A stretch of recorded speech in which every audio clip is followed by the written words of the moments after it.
नगर के ऑफिस में स्वागत है। हमारे साथ में पीरजादा सईद साहब, हमारे former president, Tabish Patel ji, in charge Jammu Kashmir minority department, हमारे senior leader vice president Mohammad Manohar Bhatt साहब और बाकी सारे साथी। स्कीम्स का और 9वां सवाल है कोविड-19 मैनेजमेंट।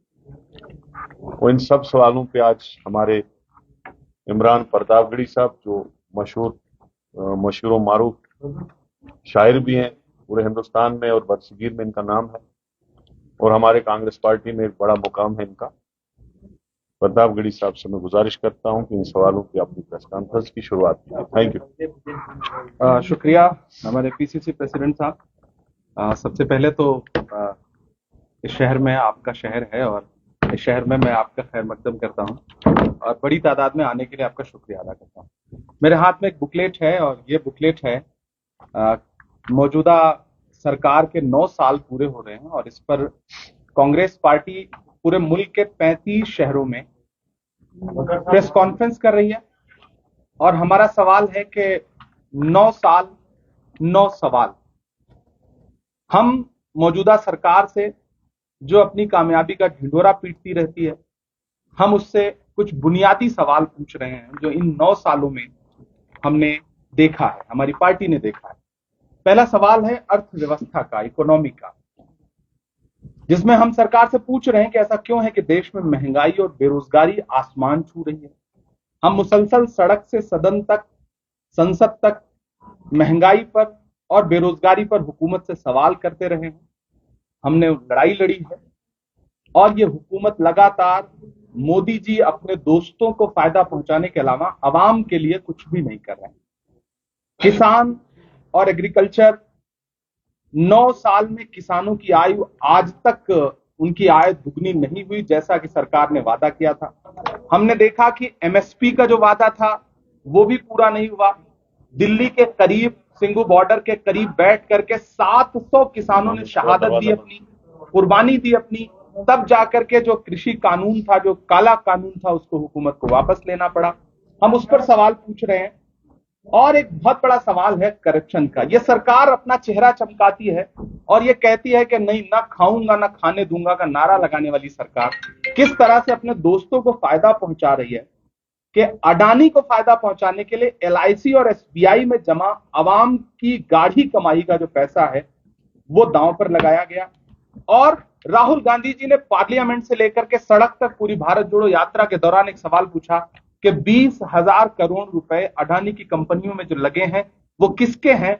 उसको लेकर के सरकार के पास आज तक कोई जवाब नहीं है। हमारा एक बहुत बड़ा सवाल है, ये सरकार नेशनल सिक्योरिटी पर, राष्ट्रीय सुरक्षा पर बड़ी बड़ी बातें करती है। पार्लियामेंट में की स्पीचेस में home minister, defence minister, prime minister बड़ी बड़ी बातें करते हैं, लेकिन चाइना के मुद्दे पे सरकार को सांप सूंघ जाता है। लाल आंख दिखाने की बात करने वाली हुकूमत 2020 में चाइना को क्लीन चिट दे देती है, जबकि चाइना आज भी हमारी जमीन को कब्जा करके बैठा हुआ है।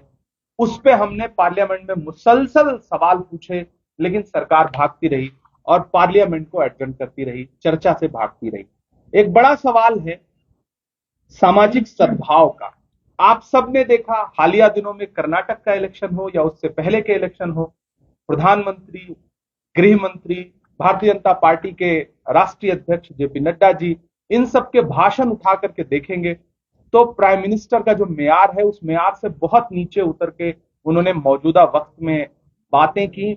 होम मिनिस्टर ने कहा कि अगर कांग्रेस कर्नाटक में जीती तो दंगे होंगे, जबकि उसी वक्त मणिपुर जल रहा था जहां पे भाजपा की सरकार है। तो ये इलेक्शनों के दौरान जिस तरह से ये सामाजिक सद्भाव को नुकसान पहुंचाते हैं, यकजहती को नुकसान पहुंचाते हैं, हम उनसे इस पर भी सवाल पूछ रहे हैं। हम उनसे सवाल पूछ रहे हैं कि सोशल जस्टिस का क्या हुआ। महिलाएं, दलित, एससी, एसटी, ओबीसी और माइनॉरिटीज के साथ ये सरकार उनके खिलाफ हो रहे हर जुल्म पर चुप है। सबसे बड़ी बात कि बेटियां जिन्होंने ओलंपिक लाया है देश के लिए, मेडल लाया, ओलंपिक मेडल लाया है, वो तकरीबन 1 महीने से प्रधानमंत्री के घर के पास पार्लियामेंट से महज 800 मीटर की दूरी पर बैठ करके भारतीय जनता पार्टी के एक एमपी के खिलाफ लगातार बात कर रही हैं। सुप्रीम कोर्ट के दखल के बाद उसके खिलाफ पास्को में एफआईआर दर्ज होता है, लेकिन आज तक उसकी अरेस्टिंग नहीं होती। बेटियां मुसलसल सरकार से पूछ रही हैं कि आपका बेटी बचाओ बेटी पढ़ाओ का नारा कहां चला गया। हमारी आंखों ने यह भी देखा कि किस तरह से 15 अगस्त को लाल किले की दीवार से प्राइम मिनिस्टर ने महिला सुरक्षा पे बड़ी बड़ी बातें की और उसके महज 1.5 घंटे बाद गुजरात में बिल्किस बानो के जो बलात्कारी थे उनको सरकारी शह पर रिहा किया गया, उन्हें माला पहनाई गई। भारतीय जनता पार्टी के नेताओं ने उनका इस्तकबाल किया। तो हम प्रधानमंत्री से पूछना चाहते हैं कि आपके बेटी बचाओ बेटी पढ़ाओ नारे की सच्चाई क्या है? आपके एससी एसटी ओबीसी को लेकर के आपके जो बड़े बड़े दावे हैं उसकी सच्चाई क्या है, उस पर जवाब दीजिए। हमारा एक बहुत बड़ा सवाल है कि जो लोकतांत्रिक संस्थाएं हैं उनको लेकर के किस तरह से ये हुकूमत अपोजिशन के नेताओं को कुचलने की कोशिश कर रही है।